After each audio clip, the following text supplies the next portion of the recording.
So this guy has been struggling all year. He's been struggling all year. He has not homered yet all year long.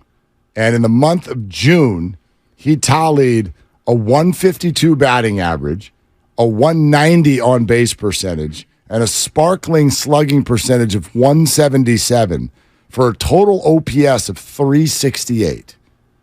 Absolutely dreadful. I think his team is looking to deal. I think that he's not going to be the only player that his team deals. They are out of it. They're not going to do anything special. But all of a sudden here in July, he's starting to look a little bit like himself again. He had 2 hits on July 14th. He had 2 more hits on July 16th. He had 3 hits on July 18th. 2 more hits just yesterday in New York. 2 for 3 with a run scored and a walk. Oh, Farhan loves it when they walk. So his numbers are still not sparkling because of everything that happened earlier in the season, but he's starting to look like his old self again. And he is a powerful bat, and he is under team control beyond this year. His name is Tim Anderson. He is the Chicago White Sox shortstop and also played second base in the World Baseball Classic. That guy needs to be a San Francisco Giant. And you're not put off at all by the struggles he's had, and you're looking more closely at his recent bounce back as a guy who can come in and play both those positions as needed. Well, remember who he has been his entire career. So we can spotlight June and this year and be very concerned, or you can look at the fact that the prior 4 baseball seasons, 3 of the 4, his OPS was over 800. The one that was not was 734, which is pretty average at least. This is someone who has hit north of 15 home runs in a season 4 times, a career batting average of 283. This has been a very productive hitter in the majors in his career. He's still relatively young. He's 30, and an affordable $14 million club option, not player, club option for 2024, which is probably after Brandon Crawford has retired, and you don't know if Luciano or Schmidt are going to be ready to rock. I think he fits in like a glove. And more importantly, I dig his struggles because I don't think it's going to cost you very much to get him. Yeah, I was just going to say the price, it's probably a middling prospect to get Tim Anderson. And I'd have to do a little bit more of a deep dive to see why he has struggled so much, because I'm looking at the numbers right now, and career 283 batting average, including over 300 the last 4 years, including 2019 when he led the league, hitting 335, but now he's 235. Why has he struggled so much this year, where you have to go back to 2018, the last time he had a year that was really this lopsidedly bad, and yet, last year he only played in 79 games, but the numbers were there. They're okay. What's happened? Yeah. What's happened to Tim Anderson this year to cause him to fall off so dramatically? I don't know. It's a very fair question, but I do know that J.P. Morosi sent out a tweet earlier today that said interest is on the rise in someone who has been a known trade candidate all year, but there was no interest because he was awful. He was awful, right. But he has not been awful in July, and especially the last 2 to 3 weeks, he's starting to look like himself again. And so if you can get him in on what would basically be a relatively cheap take a look, see if it works out, you're really not signing up for anything bad. If it doesn't go well, you didn't give up a whole lot to get him. It's a club option for next year, so you could decline it. You're out of this thing scot-free if it doesn't work out. But if it does, you suddenly have a guy who has been an incredibly productive offensive player. Yeah. Up the middle of the diamond, they sorely need, as Crawford deals with a knee, Schmidt deals with figuring out big league pitching, Luciano's not ready yet, and Estrada's hurt.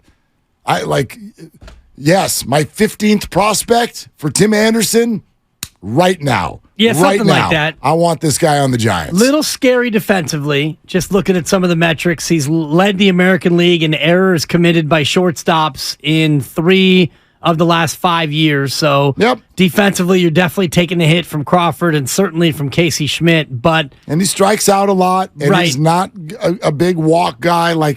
There are some metrics that you don't necessarily love. However, if you're thinking about the Gabe Kapler approach to baseball, he is a right-hand hitter. So you put him in there against lefties for sure at shortstop, and you've got a righty bat off the bench at all times, to put him in late in the game against left-handers. And if you've got a platoon situation with Brandon Crawford late in the year, Crawford, starts the game. He's a better defender against a right-hand pitcher. And when they go to a lefty out of the pen, you've got Tim Anderson who can come in. I think it gives you that positional matchup flexibility that they so love. Interesting. You should say that. I just pulled up his splits.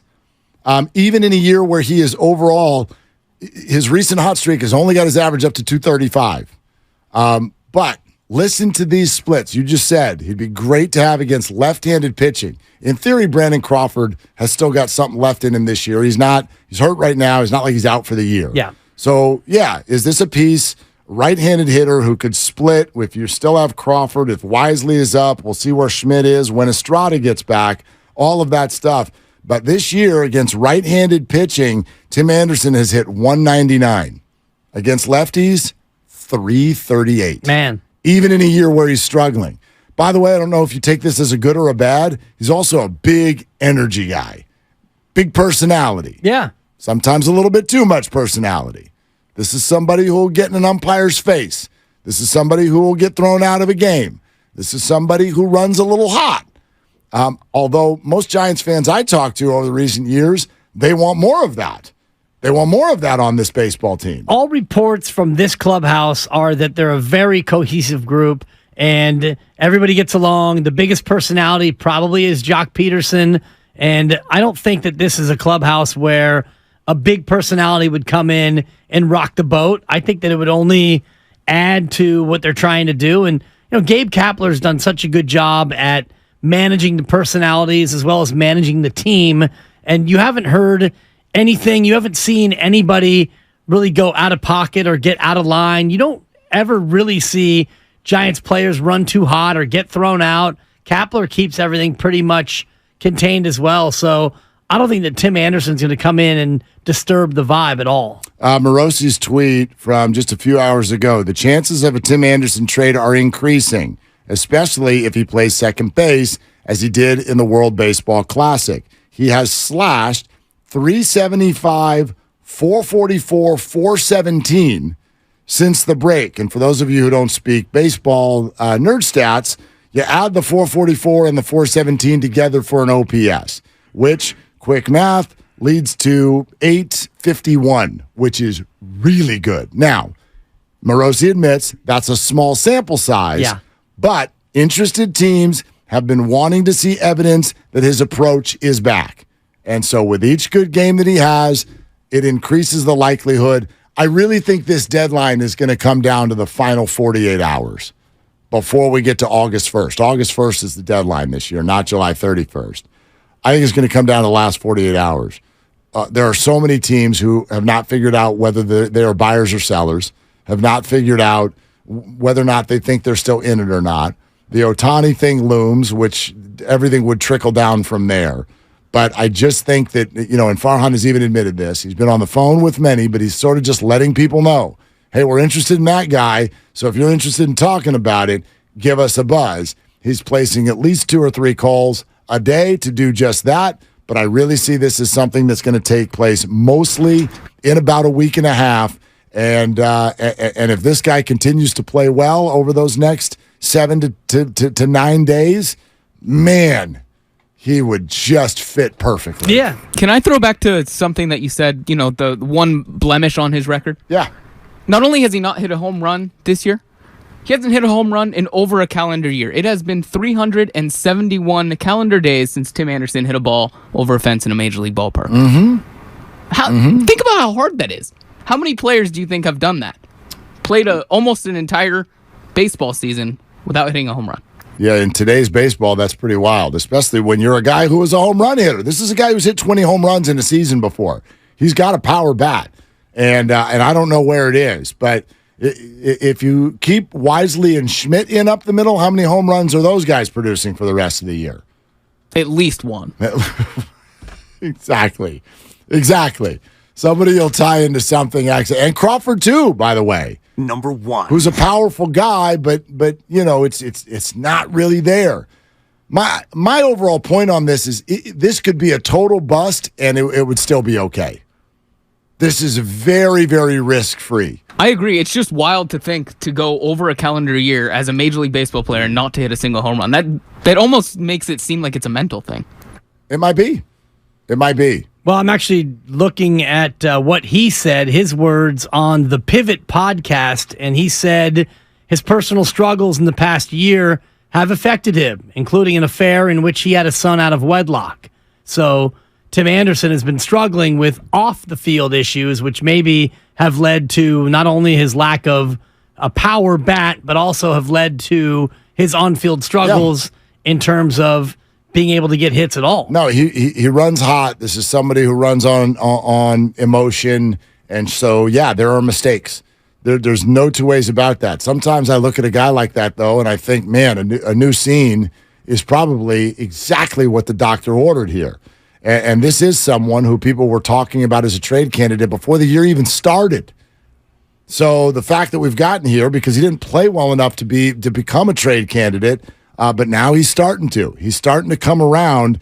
And if this spreads out for the rest of the year, again, you're talking about an incredibly productive bat as far as a middle infielder is concerned. So yeah, and he said his personal struggles did affect his play on the field. An all-star last year, inconsistent and injured in the second half of last year.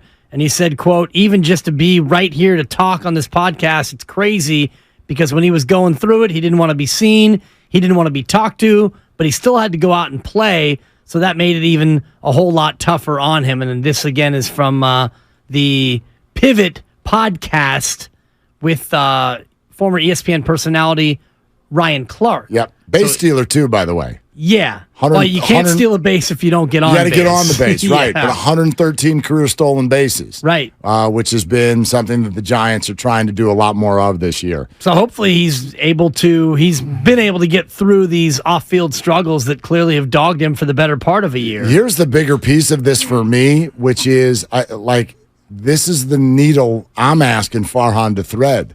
I want you to be aggressive, but I do not want you to sell the farm. You don't want him to break up any part of the farm, really, of the core pieces. And you could name 6 or 7 prospects, and including guys like Schmidt and Bailey and Matos, guys who have already materialized in the major leagues. And you add in Luciano and Harrison and Wisenhunt and other names of that ilk that you want them to be untouchable. I want to keep them all. I do want you to part with some prospects that maybe aren't that high level and still be able to improve this team. Yes. So, in You're other words, asking a lot. Well, I'm asking you to thread the needle. Right. Because, in fact, we did our show yesterday, and then someone tweeted me last night about how I listened to Mark yesterday say he wants to sell the farm to go for it this year. I never said that. What I said is that I think the mentality around the Giants fan base has been, this is fun that they're winning some games, but this year is still all about development. No, you are in a playoff spot. You got to go try to win the World Series. So it's not just about development. In other words, they do need to send Casey Schmidt down, but all the while, that does not mean I'm in favor of selling everybody for rentals. I've been very clear for the last 2 weeks that I do not want them to acquire Shohei Ohtani at the deadline. I don't think anybody will, quite frankly, but if he does become available, I'm out. You can't have 6 or 7 of the Giants' best prospects. So I know that some of these names will not end up being great, but I really want Harrison to debut as a Giant. I want Luciano to debut as a Giant. I want Wisenhunt to debut as a Giant. Patrick Bailey is off the table. That's a no. I'm a hang up mode right now if you bring up Patrick Bailey. That's my catcher for the next 7 or 8 years if I'm running the Giants. And then the Matos and Schmidt, no, there's something there. So I don't want those guys to go. I want them to work the system to bring in upside players for not high prices. If you look at when the Giants have won the World Series in the past, who are their acquisitions? Pat Burrell, right? Cody Ross, with Scutero, a mid-year guy. Scutero. These are people who you didn't pay anything for. Yeah, anything in some cases, literally nothing. Like, oh, you're sitting on a bench, come play for the Giants, and then they become World Series heroes. So that's the kind of move I'm looking for if I'm them. Are you at all interested? The White Sox are one of the more popular, potentially selling teams. A couple of big name starting pitchers, Dylan Cease, Lucas Giolito, both on 1-year deals. I mean, I know you don't want to give up high name prospects, but if it became a Tim Anderson plus a starting pitcher, does that change your mind at all? Yeah, but not if you're going to have to give up 2 or 3 or 4 of those guys. Like, my perception right now is that the cost of the high-level starting pitcher is going to be so much because the Dodgers and Diamondbacks, I know, have already called the White Sox about Giolito. That just came out this morning, too. The competition's going to be huge. So, for top-line starting pitching, without a doubt. That speaks to what you're talking about in terms of Farhan threading the needle, where if you wanted to go after Cease or Giolito, you're probably going to have to give up one of those top prospects as a part of a deal. One of them? Yeah. Could wrap my head around one of them. Luciano as a part of it. If Luciano goes out to get a rental Cease or a rental Giolito, I can see you're already starting to get a little queasy over that. Well, the Luciano one is like, my gosh, what a waste of energy. This has been 3 years of thinking and talking about this guy. Yeah. And you're going to turn him into Giolito? Especially now that Luciano is up here in AAA, and it feels like his debut is coming sooner rather than later. Yeah, exactly. That makes it even more frustrating. Let's go to Alameda Lou, who ironically is in Alameda. Hey, Lou, you're on with Willard and Dibs. What are you doing?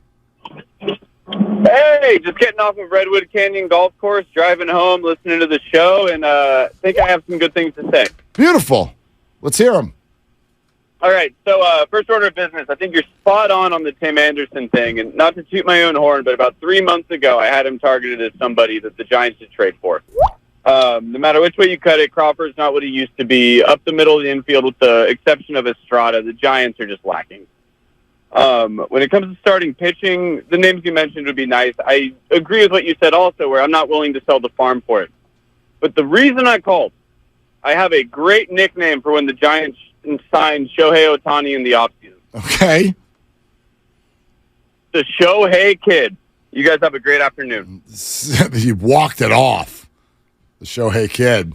Yeah, it's I like it. It's a 3. I'll give him a 3. It's clever. It's got a ring. Right. But at the same time, it's almost like, I don't know. Are you stepping on Absolutely. Willie's shoes a little bit? Yes. I think it's a little bit of a step on. I like the play on the words. It's a pun. The Shohei Kid. I gave him a 3 out of 5. Not bad. I want to call him the money. Shohei the money. Shohei the money. Yeah, he's gonna get the money. Right? Every time he homered, you could put Tom Cruise out there on the big board. Shohei the money. But his nickname could just be the money. Yeah. Remember when they had that players weekend and you could put whatever you wanted on the back of your jersey? Yeah, they still do that, don't they? Unless your name's Alex Dickerson, then you're not allowed to put your nickname on the back. They didn't let him put his nickname on there? They didn't let him do it. That's lame. I agree. But we can talk about Dick Tidrow and Dick Pole because that's actually their name. But Dickerson's nickname is the same as Mr. Tidrow, yet we can't put that on the back of the jersey. It's his name. It's many people's names. It's the shortening of his name. I don't know why everybody's got to be so damn suggestive about it. And it's many people nickname. go by that name. Right. It's one of them. I mean, it's more of an old school name. I don't know how many parents nowadays are like, you know what? We're not calling you Richie. We're not calling you Rich. I'm not. You do it. Dick. Yeah. Former president, Dick Nixon. Yeah. Don't talk about that. Right. He was a president.